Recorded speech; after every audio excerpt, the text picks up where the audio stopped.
tell me something about you are going to Bihar. Some poverty alleviation initiatives in Bihar, some schemes of Bihar. Give me some out-of-the-box solution. How it can be made more better. You must be aware of Shaheen Malik's case.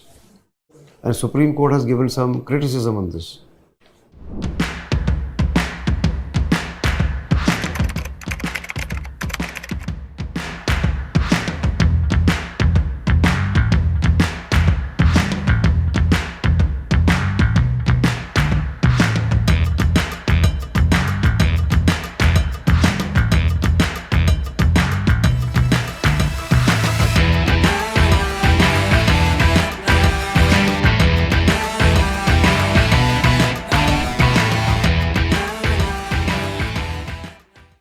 May I come in, sir?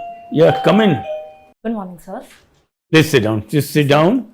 Okay, Sonali, you are a law student. Good, very nice. And also, what is here? You are, of course, faculty of law. You have done very nice. Now, tell me something about you are going to Bihar. Some poverty alleviation initiatives in Bihar, some schemes of Bihar. So, the very first scheme I came across was Sat Nishay 3.0, in which several mini schemes, sub-schemes were implemented. So, the Jivika scheme, which has empowered 1 crore women and has also catered to 1 lakh SHGs in the state. And so, also the law and order situation catering to women empowerment, specifically liquor ban policy, and also the manufacturing units wherein grants are given to marginalized sections to create more employment opportunities in the state. So that has been very impressive. As an outsider coming to Bihar, the growth potential which Bihar possesses in terms of demographic dividend is immense. Tell me something about Bihar agriculture roadmap. What is it and what has it done effect on the agriculture? Yes, sir. So the Bihar agriculture roadmap is focused on marketing, is focused on supply chains, and is also focused on value addition of the existing raw materials that are being produced in Bihar. So Bihar is a storehouse of makhana, lychee, and also rice. So it has a great potential when it comes to exports and also in strengthening rural incomes of the people. You didn't say anything agriculture roadmap. You said the general thing about agriculture. What specific components are in agriculture roadmap? Any idea? So, that's it. as far as I know. Anything you know about agriculture roadmap? What is it? What are the components there? So it focuses on supply chains and marketing. Good, very good. Yes, and so value addition, and so also focusing on seeds and the quality of produce. That's good. That's good. Now you are a student of law also. You see, earlier in the CRPC there was a section 144. Okay, now it is 153. Yes. Normal people is 144 have been imposed, so 4 or more persons cannot gather together. Yes. I read that section carefully. It doesn't mention the 4 or more persons at all. So how did this concept come? Tell me as a law student. So in order to prevent public disorder and also to enforce law in situations catering to security and order in the society, that's why so it no longer requires the prerequisite number. My simple question is, so where does this concept of 4 or more persons come? So Section 140 can be applied even for 1 person. So why is the general conception of 4 or more persons? So unlawful assembly. So unlawful assembly in IPC. So that you should say you are the law student. Good, you could do it. Now tell me something about the POSCO Act. POXO Act, sir. So the POXO Act essentially deals with criminalizing people who abuse children. So it essentially focuses upon sexual harassment, sexual assault, and also child pornography. So it basically provides for aggravated punishment for offenders, and so it also mandates the fact that if you know about a certain crime or if it is likely to be committed, then you have to mandatorily report to the authorities. So. Now you see, Government of India has recently notified the labor codes. Yes. You must have heard of it. Which laws were enacted much earlier? Which laws? You can mention some laws and the salient features of this labor code. The Labour Code translated 29 central laws into 4 codes, essentially based on occupational safety and health, and workers' minimum wage, and sir, code on social security as well. So this code features the fact that 48 hours minimum work should be done within a week, and sir, in case of women, overtime case, there needs to be safe conditions and transport to be provided to women. And also sir, it essentially it throws a light upon minimum wage, and also provides health security and social security benefits to the gig workers in the economy. Thank you, that will do. Sonali, tell me something about gender diversity in judiciary. Yes, sir. So at present, in the India Justice Report by Tata, so law courts are... Speak loudly. So law courts, gender diversity has been increasing. As far as I can recall, it was around 40% in law courts, but in the Supreme Court, as we know, only one women Honorable Justice is present, which is B.V. Nagranta, the to-be Chief Justice of India. So higher courts, gender diversity is a matter of concern. So tell me, give me some out-of-the-box solution, how it can be made more better. Okay, sir.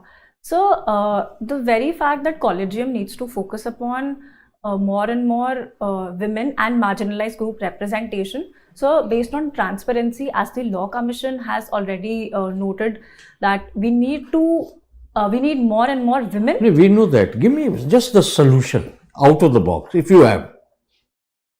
So in my opinion, I believe a reservation for women in judiciary would cater to the representation in higher judiciary.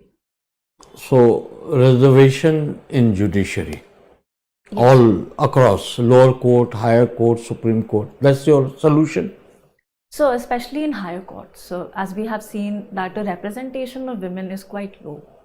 So reservation will be the only way out. No other way out. So if Collegium decides to allocate certain positions to women, so that is also a way out. All right. Now you tell me, there is this reservation of women in the panchayat. Yes. Now the government is giving 33% reservation in assembly and parliament. Yes. But we have this very backward phenomena of Panchpati. Yes. Don't you think there is going to only aggravate this problem if we have more reservation of women in the parliament, in assembly? More and more men will be taking the position of the women? No, sir. So I truly believe that affirmative action in legislature is the way out to cater to women grievances and to women representation. So whereas Panchayat Pati problem is concerned, so today people's awareness are increasing through social media and also through proper enforcement via judicial action and via police action. This problem can be tackled with. So what makes you hopeful that it will not be a major problem like it is at the Panchayati Raj? What makes you very hopeful? So because women legislators are the voice of women. No, but men will become their salakar, take up the role. But sir, giving voice to women is the first step to address the grievances. Okay, you tell me one major amendment that can be brought about in the Panchayati Raj institution so as to check this phenomena of Panchpati. So if any amendment would cater to enforcement, and if there's a complaint filed and due investigation could be done in the case of Panchayat Pati, then I guess it would resolve the problem of this phenomena. All right. Now, you tell me, there is this philosophy, minimum government, maximum governance. Yes, sir. Give me some example of it. So the Bihar digitalization mission, which essentially is based upon e-office, and so the grievance redressal portal of the central government, wherein you could file departmental based grievances online, and reducing the need of paper and also middle mechanism in grievance redressal. So So that I believe is an example of minimum governance. And That is one. Anything else? Something more obvious? so social media related addressal, but I think that would not be right. So as of now, I can recall only one. Okay. Last question I'll ask you. Please highlight some major tourist spots in Bihar. So Bihar tourist spots, so through Bihar circuits, which are 8 in number in Bihar, especially Buddhist circuits and Jainism circuit, Rajgir, Vaishali, Bodh Gaya, and so Sitamarhi, the Ramayana circuit, and the ecological circuit in Bihar focused upon the Kanwar Lake, which is a Ramsar site, and so also the Valmiki Tiger Reserve in West Champaran. And so along with that, Patna has a very huge history, a long history. Okay. Of, You tell me, Nalanda Ancient University, yes. and there is one Nalanda International University coming up. What is the difference between the two? Give me two differences. Okay, so the ancient university was unfortunately destroyed by a Turkish ruler, and it was no longer functional after that. So this international university is to revive the very knowledge, the very essence which Nalanda University had. And so the campus, so there's a difference in campus size. So I'm not aware about the old universities area, but the present universities area is 455 acres, sir, as far as I can recall. All right. Thank you. Yes, What is the difference between hobbies and games? so hobbies is something you would like to engage with, and games is something I believe you'd like to watch Watch? or play sometimes, but hobbies is something you usually treasure a lot. What about games?